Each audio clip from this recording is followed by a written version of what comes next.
Sur ces images, des soldats du régiment Azov aident les civils à sortir des décombres du site d'Azovstal à Mariupol, dans le sud-est de l'Ukraine.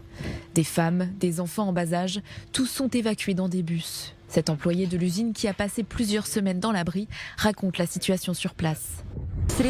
Le bombardement était si fort qu'il est arrivé jusqu'à nous.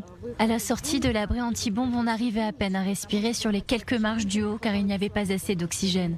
J'avais même peur de sortir et de respirer un peu d'air frais. J'avais peur de mettre mon nez dehors, pour ainsi dire. Dimanche, des dizaines de civils ont été évacués du site sidérurgique Azovstal qui résiste encore aux bombes russes. Le président ukrainien s'est réjoui de cette avancée et a dit espérer pouvoir poursuivre ces évacuations ce lundi. Aujourd'hui, nous avons enfin réussi à commencer l'évacuation de personnes d'Azovstal.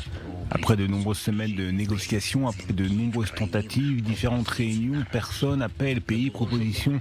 Enfin, il n'y a pas un seul jour où nous n'avons pas essayé de trouver une solution pour sauver notre peuple.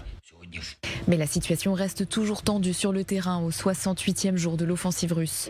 Selon un soldat ukrainien cité par CNN, de nouveaux bombardements auraient eu lieu dimanche soir à Mariupol après les évacuations. Le maire de la ville a lui déclaré qu'en 2 mois de conflit, l'armée russe avait tué 2 fois plus de personnes dans la localité que les nazis en 2 ans d'occupation pendant la Seconde Guerre mondiale. En 2 ans, les nazis ont tué 10 000 civils à Mariupol. Et les occupants russes ont tué en 2 mois plus de 20 000 habitants de Mariupol. Plus de 40 000 personnes ont été déportées de force. C'est l'un des pires génocides de civils de l'histoire moderne. L'armée russe détruit délibérément et impitoyablement notre ville et ses habitants. En parallèle, les autorités ukrainiennes affirment que le major général Andrei Simonov aurait été tué près de la ville d'Izium, dans le nord de la région de Kharkiv. Il s'agit du 10e général russe tué depuis le début de l'offensive.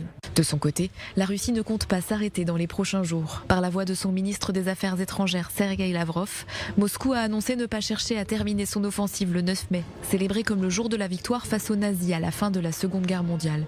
La date avait été avancée par de nombreux experts comme possible fin de l'opération russe en Ukraine.